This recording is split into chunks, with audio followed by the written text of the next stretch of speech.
English language နဲ့ပတ်သက်တဲ့ vocabulary တွေ phrasal verb တွေကိုကိုကအမြဲတမ်းလေ့လာတယ်။ဒါပေမဲ့တကယ်တမ်းပြန်သုံးတဲ့အခါမှာပြန်ပြီးတော့မေ့တယ်ဆိုတဲ့ပြဿနာမျိုးရှိတယ်ဆိုရင်ဒီဗီဒီယိုကိုအဆုံးထိကြည့်ပါ။ဒီဗီဒီယိုမှာကျွန်တော်အင်္ဂလိပ်စာကိုဘယ်လိုမျိုးမမေ့အောင်လေ့လာမလဲဆိုတာနဲ့ပတ်သက်ပြီးတော့အရိုးရှင်းဆုံး simple tip တစ်ခုကိုကျွန်တော် sharing လုပ်ပေးပါမယ်။ဆိုတော့ကိုလေ့လာတဲ့အရာတွေကိုပြန်ပြီးတော့မှတ်မိခြင်းနဲ့အလွယ်တကူပဲ recall ပြန်လုပ်လို့ရခြင်းနဲ့ဆိုလို့ရှိရင် learn English by topic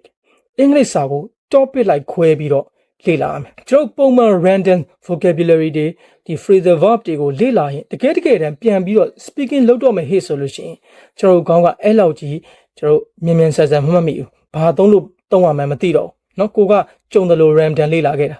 အဲ့လိုမျိုးခါမျိုးမှာကျွန်တော်က speaking အတွက် topic လိုက်ခွဲပြီးတော့လေ့လာကြည့်ဥပမာ food အစားအစာနဲ့ပတ်သက်တာဆိုတော့အစားအစာနဲ့ပတ်သက်တဲ့အောက်မှာကျွန်တော် vocabulary ရှိမယ် phrasal verb တွေရှိမယ်နော်အခြားသော idiom တွေ slang တွေ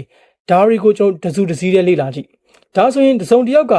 food အစားအစာနဲ့ပတ်သက်တဲ့ conversation ကိုစလိုက်တာနဲ့ကိုက food နဲ့ပတ်သက်တဲ့အရာတွေကိုအများကြီးလေ့လာထားတာဖြစ်တဲ့ကြောင့်မလို့အဲ့ဒီ topic ကိုကိုကပြောတဲ့အခါမှာကိုလေ့လာတဲ့အရာတွေကကိုအုံနောက်ထဲကိုအလွယ်တကူပြန်ရောက်တယ်ကိုကအင်္ဂလိပ်စာကိုတည်တက်နဲ့ topic လိုက်ကိုအုံနောက်ထဲကိုထည့်ထားတာနဲ့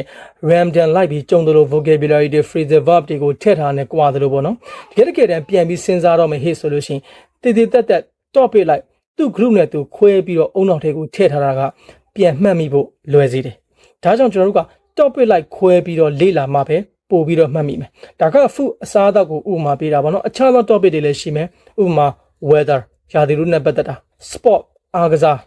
အဲ့လိုမျိုးပုံစံမျိုးတွေပေါ့နော်ဆိုတော့အဲ့လိုမျိုး topic အောက်မှာကျွန်တော်ရှိတဲ့ vocabulary တွေ phrasal verb တွေအခြားသော idiom တွေ slang တွေကိုတစုတစည်းလေ့လာကြည့်တစုံတစ်ယောက်ကအဲ့ဒီလိုမျိုး conversation ကိုစလိုက်တာနဲ့ကိုကတစုတစည်းလေ့လာထားတာဖြစ်တဲ့အတွက်ကြောင့်မလို့ကိုကအဲ့ဒီ topic ကိုကျွမ်းကျင်ပိုင်နိုင်စွာပြောနိုင်တယ်ပြီးလို့ရှိရင်ပို့ပြီးတော့လဲကိုယ့်ရဲ့အုံနောက်ကမှတ်မိတယ်နော်ကြုံတယ်လို့လေ့လာတာမဟုတ်ရင်ပို့ပြီးတော့မှတ်မိတာပဲဒါကြောင့်မလို့ကိုလေ့လာတဲ့အရာတွေကိုပြန်ပြီးမှတ်မိခြင်းနဲ့ speaking ကိုလေ့လာလိုက်မေ့လိုက်အဲ့လိုပုံစံမျိုးမဖြစ်ချင်ဘူးဆိုလို့ရှိရင်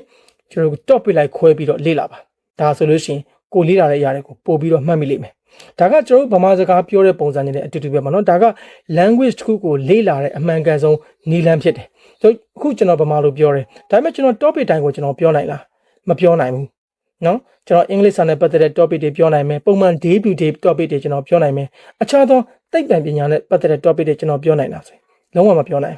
အခြားသောစီးပွားရေးနဲ့ပတ်သက်တဲ့ topic တွေကျွန်တော်ကောင်းကောင်းမပြောနိုင်သေးဘူးဘာလို့လဲကျွန်တော်ဒါနဲ့ပတ်သက်ပြီးကောင်းကောင်းမသိဘူးမလေးထားဘူးပေါ့နော်ကျွန်တော်သိတာကပုံမှန် day to day conversation နဲ့ပတ်သက်တဲ့ topic တွေဒါမျိုးတွေပေါ့နော်ဆိုတော့မိတ်ဆွေလည်းကိုကအင်္ဂလိပ်စာကိုဘယ်လိုမျိုး topic တွေကိုကိုကလေ့လာမှာလဲ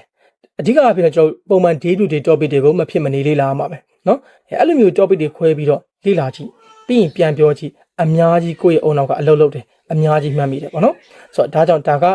ကိုလေ့လာတဲ့အရာတွေကိုပြန်ပြီးတော့မှတ်မိ speaking ကိုလေ့လာလိုက်မေ့လိုက်မဖြစ်အောင်လေ့လာတဲ့နည်းပေါ့ဆိုတော့ဒါနဲ့ပတ်သက်ပြီးကျွန်တော်မှာ online class လည်းရှိပါတယ်ဆိုတော့ကိုကအဲ့လိုမျိုး speaking ကို topic လိုက်ခွဲပြီးတော့လေ့လာခြင်းနဲ့ဆိုရင်ကျွန်တော်ရှိမှာ0 to speaking ဆိုတဲ့ online class ရှိတယ်အဲဒါကို join လို့ရပါတယ်ဒီမှာဆိုရင်လည်းကျွန်တော်အခုနီးလန်းတိုင်းပဲသင်ပေးတာဖြစ်တယ်နော်ဒီ topic လိုက်ခွဲပြီးတော့ speaking ကိုသင်ပေးတာပေါ့ဥပမာ introduction ပေါ့နော်ကျွန်တော်တို့ဒါ